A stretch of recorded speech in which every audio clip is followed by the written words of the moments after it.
தமிழ் சினிமாவில் பல box office சாதனைகளை முதலில் செய்தது சூப்பர் ஸ்டார் ரஜினிகாந்த் தான். அவரது படங்களை பார்த்து வளர்ந்த விஜய் அவரை போலவே சினிமாவிலும் முன்னணி நடிகராக மாறினார். கடந்த 2023 ஆண்டு ஜெயிலர் மற்றும் லியோ என 2 படங்களும் அதிகபட்சமாக 600 கோடிக்கும் அதிகமான வசூலை ஈட்டியதாக தகவல்கள் வெளியாகின. ஆனால் தமிழ் சினிமா இன்னமும் 1000 கோடி பாக்ஸ் ஆபீஸ் வசூலை எட்ட முடியாமல் திணறி வருகிறது. லோகேஷ் கனகராஜ் இயக்கத்தில் விஜய் நடித்த லியோ திரைப்படமே 2ஆம் பாதி சிறப்பாக இருந்திருந்தால் 1000 கோடி வசூலை ஈட்டியிருக்கும் என எதிர்பார்க்கப்பட்டது. ஆனால் அந்த படம் அந்த சாதனையை தவறவிட்டது. ரஜினிகாந்தின் வேட்டையன் படத்தில் அமிதாப் பச்சன், பகத் ஃபாசில், ராணா டகுபதி என மல்டி ஸ்டார்கள் நடித்த நிலையில் அந்த படத்தின் மீது எதிர்பார்ப்பு எழுந்தது. ஆனால் அது ஜெயிலர் அளவுக்கு கூட வசூல் செய்யவில்லை. கடந்த ஆண்டு லோகேஷ் இயக்கத்தில் ரஜினி, அமீர்கான், நாகார்ஜுனா, செலபீன் சாஹிர், உபேந்திரா, சத்யராஜ் நடித்த கூலி திரைப்படமும்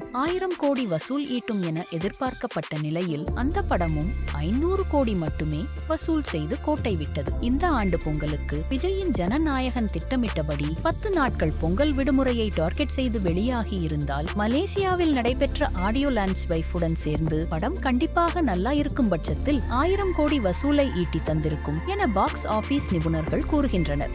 ஆனால் தற்போது ஜனநாயகன் படம் வெளியாவதே கேள்விக்குறியாக மாறியுள்ள நிலையில் விஜயால் இனி 1000 கோடி பாக்ஸ் ஆபீஸ் சாதனையை கோலிவுட்டுக்கு கொண்டு வர முடியாது என்கின்றனர். நெல்சன் இயக்கத்தில் இந்த ஆண்டு வெளியாக உள்ள ஜெயிலர் 2 நிச்சயம் அந்த சாதனையை படைக்கும் என்கின்றனர். ஜெயிலர் 2 திரைப்படம் 800 கோடி அளவுக்கு மட்டுமே வசூல் ஈட்டினால் கூட அடுத்து நெல்சன் இயக்கத்தில் ரஜினிகாந்த் மற்றும் கமல்ஹாசன் நடிக்கும் படம் கண்டிப்பாக கோலிவுட்டை 1000 கோடி கிளப்பில் இணைக்கும் என்கின்றனர். சூப்பர் ஸ்டாரை தவிர்த்து இப்போதைக்கு தமிழ் சினிமாவில் வேறு எந்தவொரு நடிகராலும் 1000 கோடி வசூல் சாதனையை படைக்கவே வாய்ப்பு இல்லை ராஜா என பாக்ஸ் ஆபீஸ் நிபுணர்கள் கருத்து தெரிவித்துள்ளனர். கன்னடம், தெலுங்கு மற்றும் இந்தி படங்கள் அந்த சாதனையை அசால்ட்டாக செய்து வருவது குறிப்பிடத்தக்கது. நடிகர்களை தாண்டி இயக்குநர்கள் கைகளில்தான் அந்த மேஜிக் இருக்கு என்பதுதான் நிதர்சனம்.